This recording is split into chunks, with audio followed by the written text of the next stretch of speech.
Primeiro, boa noite. Fazia tempo que eu não vinha aqui na terça-feira, fico feliz de estar aqui. Nós vamos falar então sobre a utilidade providencial da riqueza. No estudo aí o Ivandro, bem no finalzinho, começou a falar sobre as nossas tendências ao materialismo. E é interessante que esse tema que eu conversarei agora com vocês faz exatamente essa reflexão dos extremos. Do que é a riqueza, se ela é útil mesmo, por que nós ambicionamos tanto a riqueza e ao mesmo tempo por que Jesus, por um outro lado, chega e diz que a riqueza é o nosso maior problema. É muito difícil para uma pessoa ir para o céu sendo rico. Porque a frase de Jesus ele tem em Mateus, tem em Lucas e tem em Marcos, e ele diz lá no finalzinho, é um outro texto que eu já menciono no começo, no decorrer da nossa conversa, mas no finalzinho Jesus diz assim: digo-vos em verdade que bem difícil é que um rico entre no reino dos céus. Vocês já ouviram essa frase?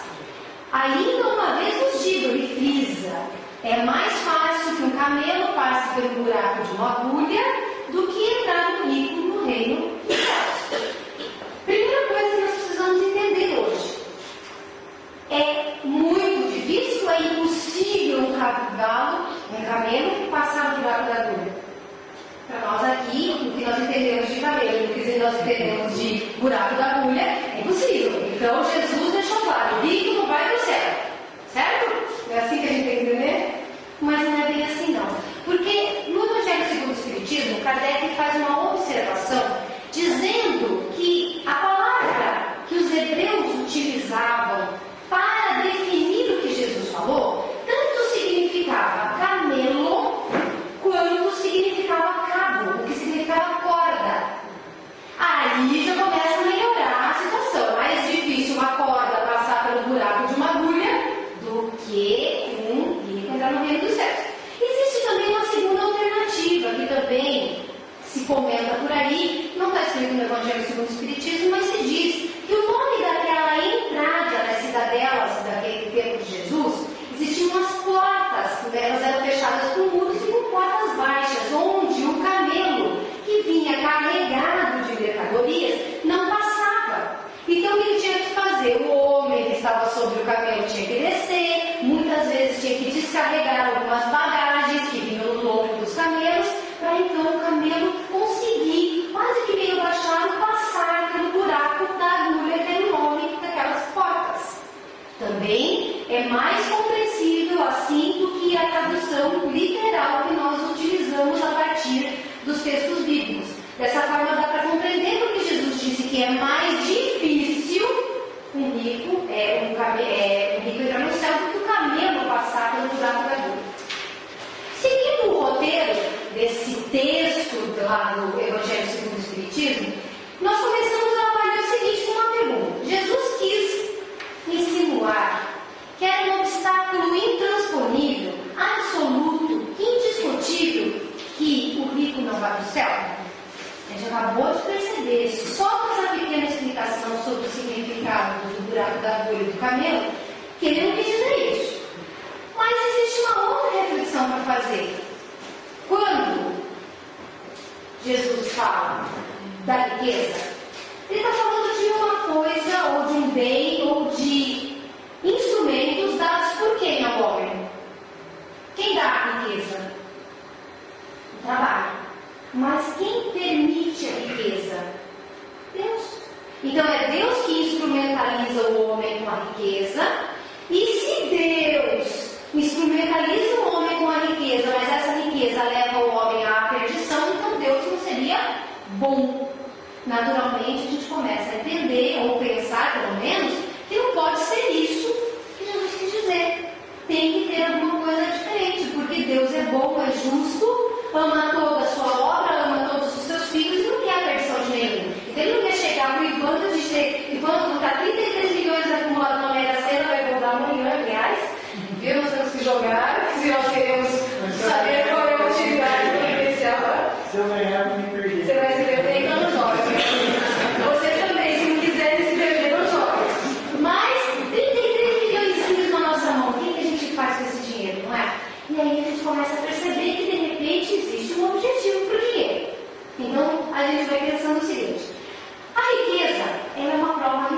Por isso que Jesus falou que era difícil o rico entrar no céu. Porque ela estimula o quê? Primeiro, egoísmo e orgulho. Quando a gente fala de egoísmo e orgulho, por quê? Porque se eu tenho dinheiro, eu sou melhor que os outros. Se eu ganhar 33 milhões amanhã, jogando na média, vocês não vão me achar mais bonita? Eu não vou ser mais simpática? Não vou ser legal para vocês? Todo mundo que não é me amar, vocês vão achar que eu falo bem pra caramba? Vamos, porque eu sou rica. A partir de amanhã, a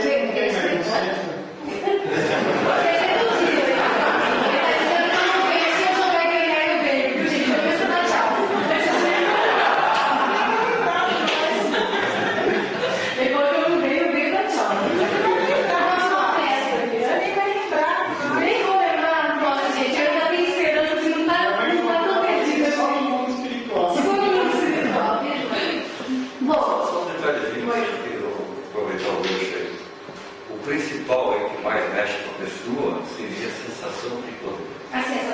Nós vamos chegar aí. Então nós temos que ver o egoísmo e o orgulho. A gente fica todo vaidoso, fica se achando melhor.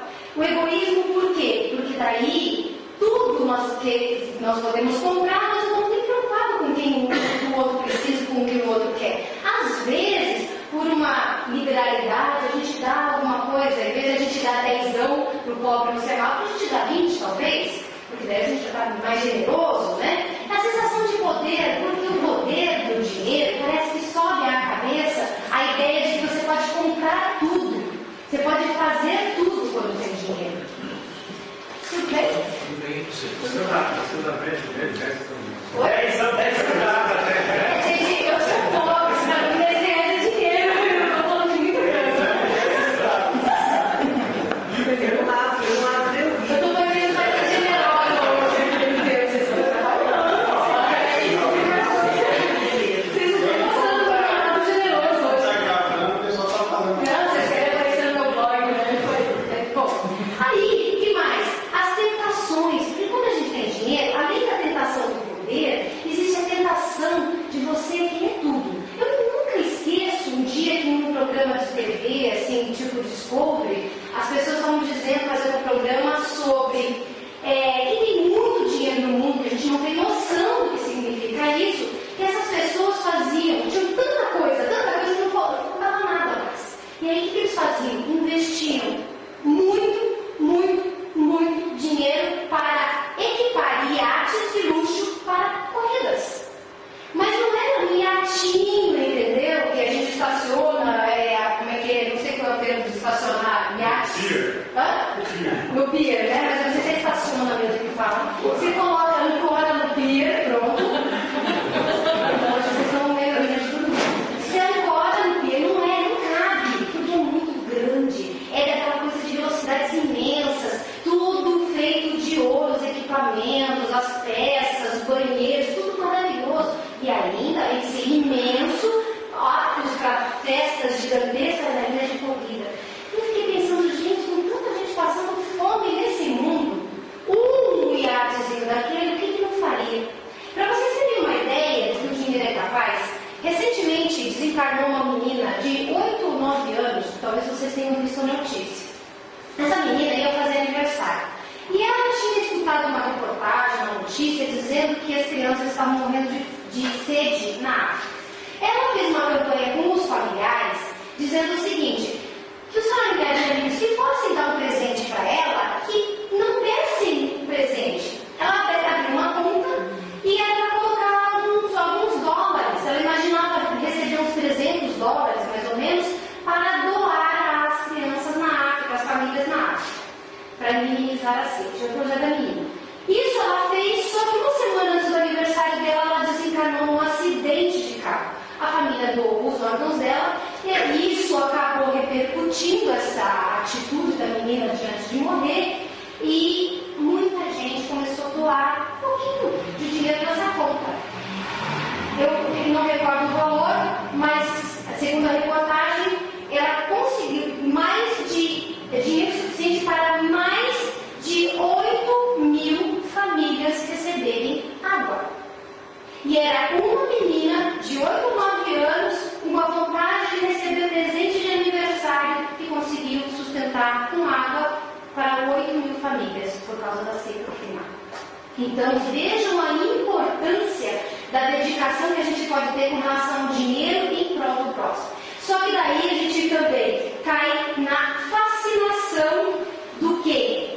De tudo isso que nós estamos falando, e aí essa fascinação faz com que a gente se ache vivendo num mundo à parte. Não existe mais a realidade da fome, não existe mais a realidade da sede, não existe mais a realidade da necessidade de vestir no frio absurdo que anda, não existe mais nada senão a busca pelo prazer.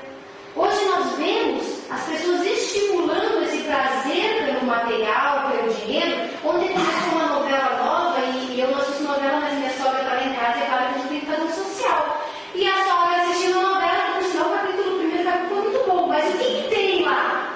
Tem uma mulher que só sai gritando com todo mundo, falando como se ela fosse a própria rainha do mundo. E ela grita com um e manda o cachorro calar a boca e faz do cachorro igualzinho o cachorro e assim por diante.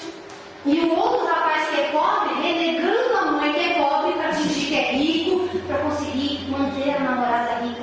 Umas ideias que, embora os exageros à parte da Globo e companhia limitada, ainda existem na nossa filosofia social. Nós, para sermos bons enquanto pessoas na sociedade, não estou falando de bondade, mas de sermos bons, úteis, estamos na parada de sucesso da nossa realidade, nós precisamos ter dinheiro, certo? Não tem dinheiro, não é ninguém. Então todas essas fascinações, essas tentações acontecem com o dinheiro. Bom, já falei do orgulho, já falei do egoísmo, já falei das excitações que o dinheiro causa, e tudo isso vai entrando na balança, no peso do porquê Jesus falou que era difícil um rico entrar no reino dos céus. Mas nós não podemos esquecer, nós vamos falar sobre isso, que Deus é que deu a condição de ter a riqueza, de haver o dinheiro, e que ele esteja centralizado ainda na mão de algumas pessoas. Então, alguma coisa de bom ele deve ter, mas ainda tem mais coisas negativas para a gente falar. Uma delas, a gente precisa lembrar o seguinte, que o dinheiro por si só, ele não é ruim. Nenhum de nós precisa deixar de ter dinheiro. Nenhum de nós precisa deixar de ambicionar ter dinheiro. Seja ganhando na Mega Sena, ou seja através de muito suor, que é o meio mais adequado de conquistar as coisas. Não é o dinheiro que faz o mal. O dinheiro, como por exemplo uma faca, como por exemplo uma arma, ele não sai destruindo ninguém. Não é o dinheiro que destrói, é o ser humano que usa o dinheiro. Se usa mal, exatamente. Se nós considerarmos, por exemplo, que determinadas substâncias usadas de certo modo, elas são veneno, e as mesmas substâncias usadas de outro modo, elas são remédio, nós vamos entender que o dinheiro também pode ser usado como bom ou ruim, instrumento bom ou instrumento ruim. Como que nós usamos ainda? O Evandro, no estudo anterior, estava mencionando que nós nos apegamos tanto que acaba fazendo com que nós nos desliguemos de outros valores. E é isso que o Evangelho segundo o Espiritismo, neste item da utilidade providencial da riqueza, ele fala para nós. Ele diz o seguinte, que um dos problemas do mau uso do dinheiro é que ele fica aos nossos pés na terra e nós deixamos de elevar o coração e a alma, o pensamento às coisas dos céus, às coisas de Deus. Nós podemos viver bem com condições financeiras adequadas, só que nós somos imperfeitos em nossos sentimentos. E aí, com todas as imperfeições, com o acirramento das paixões que nós já sentimos naturalmente e que o dinheiro acaba ampliando, isso nos torna escravos. Não é que o dinheiro vem nos servir, nós não nos servirmos do dinheiro, o dinheiro se serve de nós. Acaba sendo um instrumento contrário. Continuando, lembrando que quando eu disse no começo que eu li um pequeno trecho da Bíblia falando sobre o camelo e a agulha, esse texto vem de uma conversa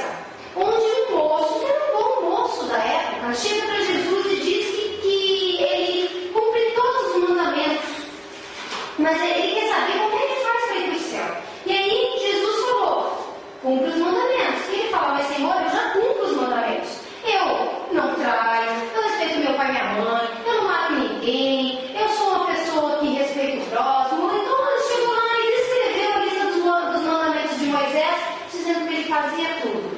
Daí, Jesus disse, então tá ótimo, então pegue os seus bens, larga para trás, abandona os seus bens, deixa para lá e me segue. Você já é um bom homem, Jesus quis dizer. Então, se você é tão bom assim, larga tudo que você tem e vem comigo. Como fizeram os discípulos. O que acontece com aquele moço? Antes disso, da dificuldade de entrar no reino de Deus. O que acontece é que aquele moço era um moço rico. Era um moço muito cheio de posses para aquela época. E aí ele se entristece, abaixa a cabeça e vai embora. E aí Jesus diz aquilo que eu li no começo, que é a afirmação de que é muito difícil nós nos desapegarmos das coisas materiais. Que é muito complicado nós utilizarmos como caminho para o céu o desapego, a abnegação. Dentro do Espiritismo, a gente fala sempre, todo mundo aqui conhece, fora da caridade não há salvação.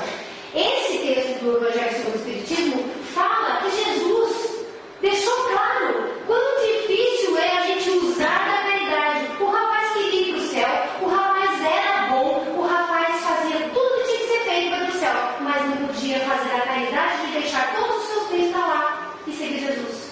Porque ele não era desapegado. Ele ainda estava preso às coisas materiais, às coisas da terra.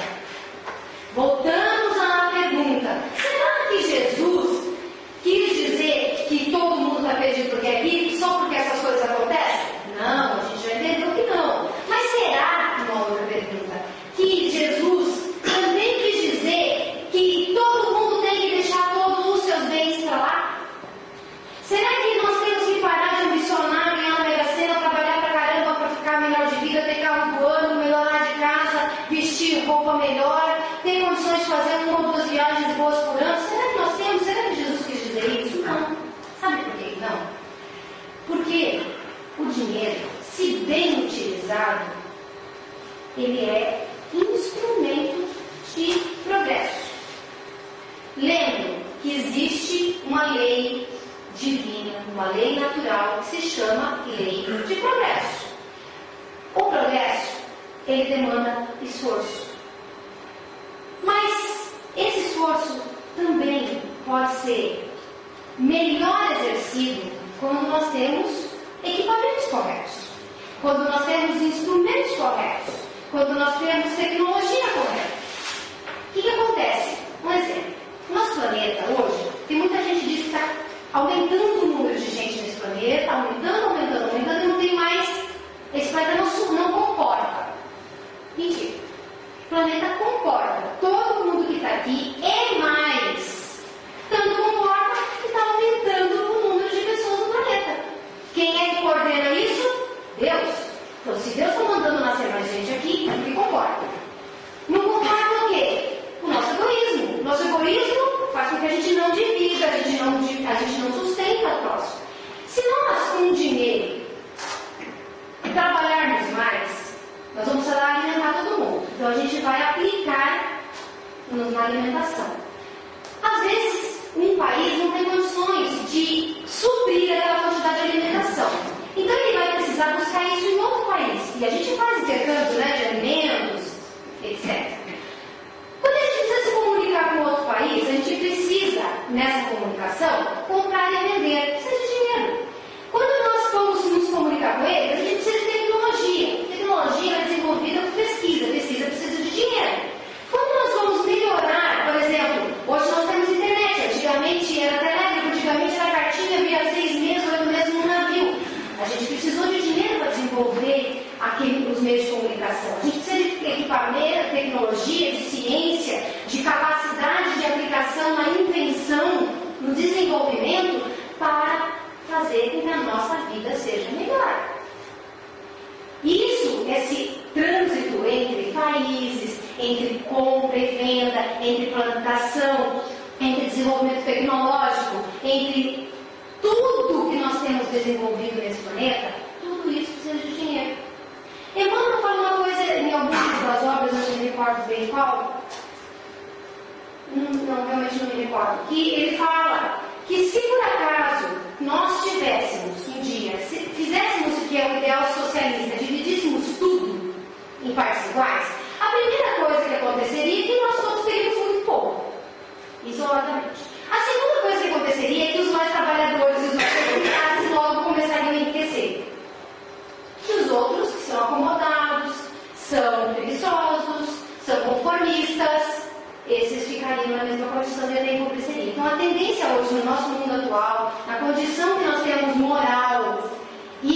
planetária como um todo é de manter-se a riqueza. Quem tem emprego hoje é pobre? Vocês sabem que é? É pobre que tem emprego? Quem tem emprego? Indústria. Quem tem indústria? É rico. Hoje, o rico é responsável por emprego. Não, em vias gerais, sem questões muito políticas. A indústria não é rico, a indústria não é rica, certo? O rico é aquele que usufrui mais da indústria, que ganha mais da indústria. Sim. Esse é o rico. Agora, a indústria não é rico. A indústria é um instrumento de produzir riqueza, de produzir dinheiro, de produzir tudo isso. O rico, na verdade, é aquele que não trabalha, tá? E tem dinheiro. Isso aí, ó, você falou tudo certo. É diferente. Não, tudo bem. Você falou tudo certinho, não tenho nada a questionar do que você falou. Mas quando eu estou falando assim, que é o rico, é que quem mantém, quem constrói primeiro de tudo, alguém aplica dinheiro. Quem aplica? Eu entendo perfeitamente o seu ponto de vista. E eu, como pessoa que tem que falar desse tema, preciso exemplificar para vocês essa questão de dinheiro ser um impulsor. Por quê? Qual é o tema da nossa palestra? Sobre a utilidade providencial da riqueza. Quando eu digo que o rico dá emprego, é verdade, o rico dá emprego. E quando eu digo que o pobre não dá emprego, não é porque o pobre não contrata sua diarista como eu tenho. É porque, na verdade, eu quero falar de volume, dizer que quando a gente usa direito a coisa, quando a gente usa direito a instrumento, quando existe moral, a gente faz direito. E aí eu chego no ponto onde eu precisava chegar para fechar a conversa. Quando o instrumento é bem usado, todas essas necessidades que são incentivadas através do dinheiro, porque não adianta, por exemplo, talvez eu tenha usado mal a questão do exemplo da empresa, mas e a ciência? Eu não posso bancar a ciência, eu não posso bancar uma pesquisa médica, por exemplo. Nesse ponto, ninguém vai poder discutir comigo que a gente não é capaz de fazer isso com pouco dinheiro. E essas fortunas que desenvolvem a ciência, essas fortunas usadas para o bem, elas fazem as pessoas, toda a sociedade como um todo, desenvolver. Como é que aconteceu, por exemplo, quando aquele rapaz que era o Superman, eu não lembro o nome dele, caiu do cavalo e ficou tetraplégico? Vocês lembram? Ele pegou a fortuna dele, qual é o nome dele? O Christopher Hitchens. O que ele fez? Ele aplicou a fortuna dele em pesquisas científicas para descobrir a cura do problema dele. O que aconteceu com aquele rapaz que ainda está vivo, que é o De Volta para o Futuro, que eu também não lembro o nome? Como é o nome dele? Você deve saber. O J. Fox, Michael J. Fox. O que aconteceu com ele? Ele aplicou depois que tem lá uma doença, que é aquela, como é que é a... Mal de Parkinson. Ele está aplicando aonde o dinheiro dele? Em pesquisa de cura de doença. Então, nesse ponto, agora, talvez, no meu exemplo, em outras oportunidades que eu vou falar sobre a utilidade providencial da riqueza, eu usarei melhor esse exemplo do que o outro, para não ficar essa coisa de... Porque realmente existem pessoas que somente usufruem do dinheiro, isso eu falei no começo, para os seus prazeres. Mas existe gente trabalhador, gente. Senão, Deus estaria sendo ruim conosco ao entregar a riqueza na mão daqueles que nunca se salvarão. É preciso saber que rico se salva. Quando, depois que nós entendemos todo esse desenvolvimento, que o dinheiro ele ainda é necessário para desenvolver, que o progresso depende de aplicação de instrumentos e que o dinheiro é um incentivador, sim, disso, quando nós desenvolvemos a inteligência, a desenvolvimento da inteligência acontece pelo trabalho. O trabalho movimenta tudo isso que nós estamos falando agora. Quando isso nos amadurece intelectualmente, aí a gente começa a compreender o que é moral, o que são valores. E é esse o final, o fechamento do texto que o Evangelho nos traz essa noite. Ele diz o seguinte, que nós começamos a nos moralizar quando nós desenvolvemos a inteligência. E nós desenvolvemos a inteligência através do trabalho. E mais, que é uma coisa que eu não falei, mas para fechar agora, se nós achássemos que a riqueza é negativa, nós não teríamos mais estímulo. A grande verdade é essa. Por que a gente trabalha? A gente trabalha. Se a gente só trabalhasse para dizer o seguinte: eu trabalho porque no final do mês eu vou comer. Só comer. Não tenho mais condições de fazer mais nada. Alguém trabalha feliz? O Ivandro contou agora há pouco o caso da mocinha lá que estava infeliz no trabalho. Se a gente não tivesse o estímulo do dinheiro, em que esse dinheiro que a gente se esforça, a gente não trabalharia, a lei de progresso seria boicotada, seria impedida de se desenvolver, de continuar. Por quê? Porque nós não teríamos nada para barganhar com a vida. A gente trabalha e come. A gente não trabalha para ser feliz em relação a uma férias com a família, a gente não trabalha para ter uma saúde melhor, a gente não trabalha para fazer uma noite de Natal maravilhosa com as pessoas que a gente ama, a gente trabalha para comer. Então, se não existisse a questão da possibilidade de angariar um pouco de dinheiro, a gente também teria outras dificuldades. Em suma, o que cabe para nós entendermos essa noite? É difícil se salvar sendo rico? É difícil. É mais difícil do que sendo pobre e miserável? Em vias gerais, é mais difícil. Porque mexe com todas as paixões que ainda estão aqui dentro da gente através das nossas imperfeições. É impossível se salvar sendo rico? Não. Porque aquela dose que para um é veneno, para o outro é medicamento se for dosada de uma forma diferente.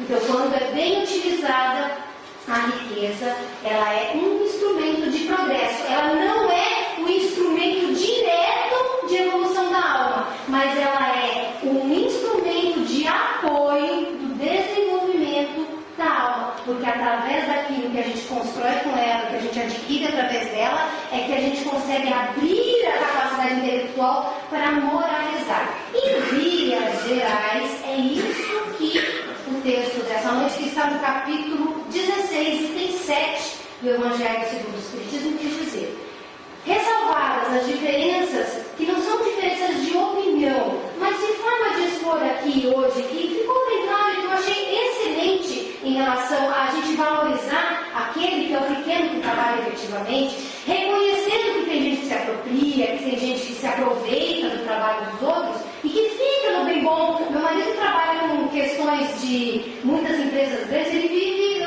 fazendo análise que às vezes existem aqueles conselhos, e o conselho chega para as pessoas das empresas e diz assim: olha, senhor diretor, tem pouco lucro. Tem pouco lucro, eu preciso de mais lucro. Aí ele vai cortar da onde? Vai cortar do empregado, vai cortar de benefícios, vai tentar burlar a lei, vai tentar fazer demissão em massa, vai estourar no quê? Existe gente assim. Mas é importante saber que isso não é mal da riqueza. É mal do homem que tem problemas de ordem moral, de imperfeições que ainda não corrigiu. Então, nós temos que sair daqui. Se quiserem jogar na negação, joguem. Se acham que tem que trabalhar um pouco mais, trabalhe. Podem ter dinheiro, pode comprar carro novo, mas nunca esqueçam que a gente tem que olhar para o próximo como pessoa que vive conosco aqui e que, na medida do possível, e mesmo como Jesus desafiou o moço, do impossível, da nossa abnegação, que a gente saiba doar também, porque senão, aí sim, nós vamos cair no erro de que a riqueza não faz com que a gente passe pelo buraco da dor. Tá bem? Ficou melhor assim? Tá bom. Gente, eu agradeço muito a atenção de vocês. Espero que tenha ficado de forma geral compreensível e que Deus possa fazer com que a gente entenda esse tema, porque como todos nós temos as nossas ambições e as nossas imperfeições, a gente precisa saber pesar, dosar e considerar tudo aquilo que pode ser instrumento e que a gente está usando mal na nossa existência, a ponto de que o que poderia nos salvar nos faz nos perder. Tá bem? Muito obrigada, Deus abençoe.